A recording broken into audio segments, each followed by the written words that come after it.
Hello, everybody. My name is Jeffrey Walls. For those who have been on our website and on our Facebook, we've been mentioning the fact that we're in the middle of doing a video for YouTube, and this is the first segment.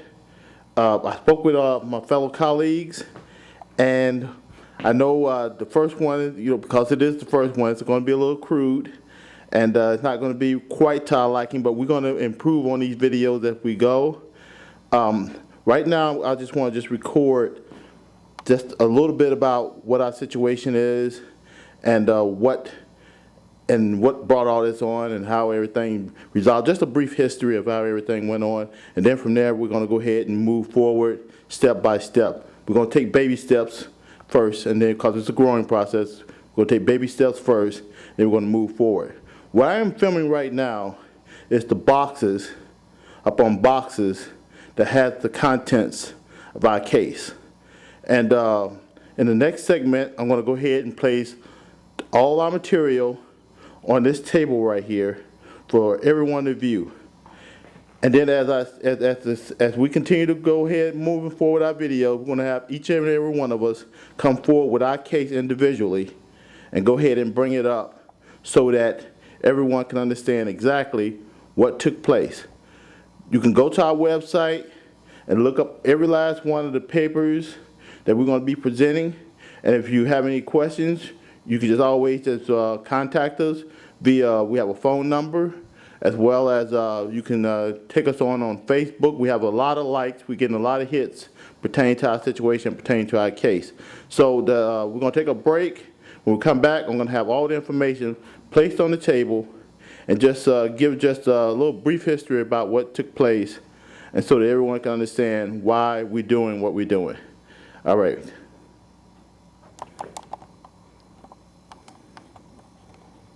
Need to be back. What we have here displayed on the table is pretty much just some of the material that is involved in our case. If I could just give just a brief history of what took place with our situation. A few years back, an individual, Mr. Jonathan Bordone, noticed several types of wrongdoings and several bits of corruption that was going on within our agency. We was all employed. We're military veterans. Some of us served in several campaigns. Desert Storm, we're Vietnam veterans. We tried to present our case before several individuals, to include our Congresswoman, and we're going to go over some of that later on. But Mr. Bordone noticed several bits of corrupt activity that was going on within the agency. He tried his best to present this before utilizing what we refer to in the military as our chain of command. He tried to take it over to the Commandant of Naval District, Washington. He moved forward with that and took it to the Department of Justice, to his, as stated, to his congressperson, to the Senate, to his personnel at the Senate. He wanted to have several bits of investigation to be conducted. Each time it was denied. From that point on, Mr. Bordone decided to take his information to the media. He first took it to WTOP. Mr. Bordone is going to come forth and tell you his story. I just don't seem to have the years, what year this took place, but I do know that he took his information to WTOP and then later to the Washington Post, in which the newspaper article that was presented was from all the officers. This was something that took place after 9/11, in which all the officers stated that wrongful activity was taking place within our administration, within our agency. After that point, the agency began to target Mr. Bordone. There was a congressional hearing conducted. The individuals who were representing Naval District, Washington, lied to Congress, gave false information.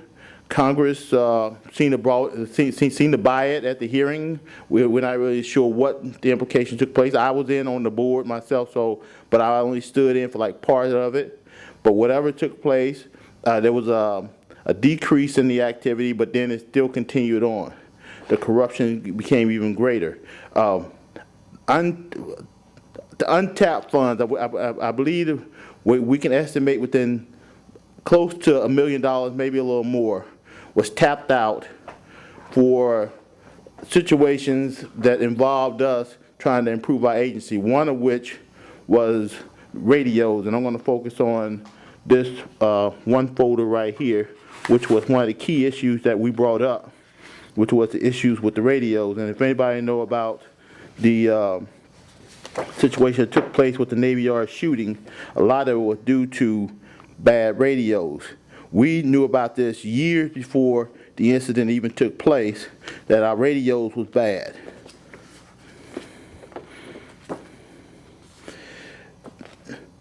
This section right here is pretty much a folder of each individual that's involved in our situation. As I stated, each one of us is going to be presenting our folder, from Mr. Bordone to myself, to Mr. John Gray, to Mr. Waters, and so on and so on. If I could, I would like to go ahead and focus this part right here. This is what really started most of it. The red folders that you're going to be presenting, we only have one right now, and that's from one of the officers, is the promotion list. Several officers are going to talk about the promotion list and how the promotion list was pretty much presented incorrect. A lot of people was promoted, a lot of individuals who promoted ahead of certain individuals.